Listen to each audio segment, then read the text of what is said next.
Animal rescue. Vocabulary. Evacuate. To leave a place because of dangerous conditions. Dehydrated. Suffering from a shortage of water in the body. Devastating. Causing great harm or damage. There's a photograph on the left-hand side of a dog sitting on top of a piece of a building surrounded by floodwater. Caption says, "A dog awaits rescue during a flood."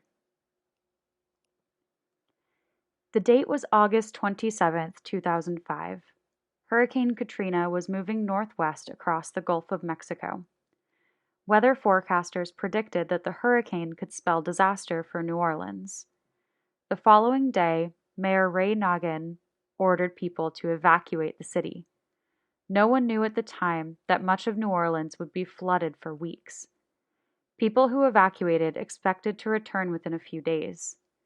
Many went to emergency shelters that didn't allow pets, so they left their pets at home with 4 days' worth of food and water. When days turned into weeks, many of those animals died. Those that survived were trapped inside locked homes. As word spread about the situation, thousands of animal rescue workers and volunteers from across the country traveled to New Orleans to help the stranded pets. They faced toxic floodwaters to break into locked homes and rescue animals. They also searched neighborhoods to catch pets that were running free. Whether trapped or free, the animals were hungry, dehydrated, frightened, and often sick or injured. More than 15,000 pets were rescued after Hurricane Katrina. Most were taken to an emergency animal shelter outside New Orleans. Volunteers gave them emergency care and also recorded their breed, sex, and where they had been found.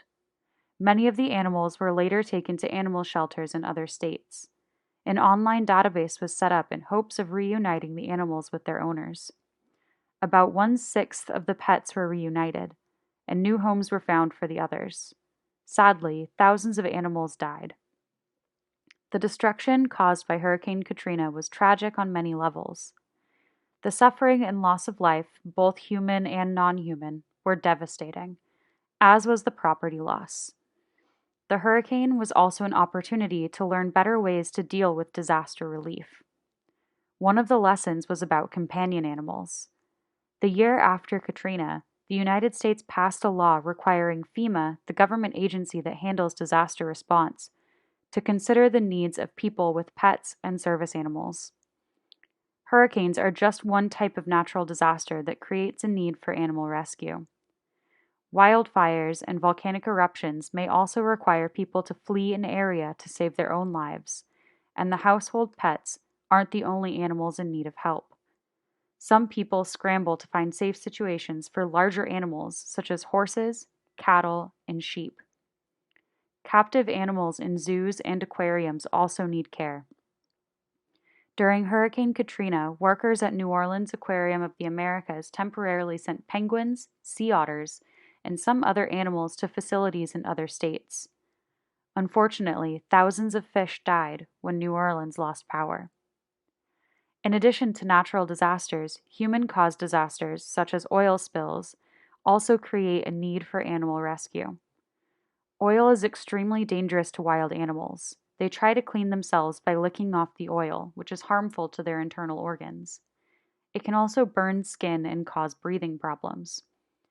In addition, oil prevents the fur of sea otters and fur seals from keeping the animals warm. It also causes birds' feathers to become plugged and too heavy for flight. Photograph shows rescue workers with a pelican. Rescue workers in Louisiana wash a brown pelican caught in an oil spill. Animal rescue workers flock to coastal areas when an oil spill takes place. They use gentle soap to remove the oil, and the animals are given medicine to reduce pain and help with healing. Workers also flush oil from animals' stomachs and give them fluids so they stay hydrated. It usually takes 1 to 2 weeks before birds' waterproofing returns. Other kinds of recovery can take longer. Animal rescue workers face huge risks to help animals during disasters. They deal with unsafe situations such as high winds, fire, and toxic smoke and water. and they handle terrified and sometimes dangerous animals. They also treat injuries, infections, and other serious health conditions. Workers take these risks because of their great love of animals. Alex Stranovsky, who rescued animals during Hurricane Katrina, says rescuing animals during Katrina is one of the most important things I've ever done. There's an infographic on the right-hand side titled When Disaster Strikes. 62% of Americans have pets. 90% consider their pets members of their families. When Hurricane Katrina hit, 44% of the people who chose not to leave their homes did so because they could not evacuate with their pets. Keep your pets safe.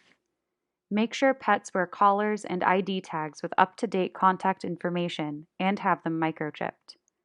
Put alert stickers on your home windows so that rescue workers know you have pets in your home. Keep current photos of your pets in case one of them goes missing. Learn exit routes and locations of pet-friendly shelters and hotels. Identify friends who can take your pets in case of emergency.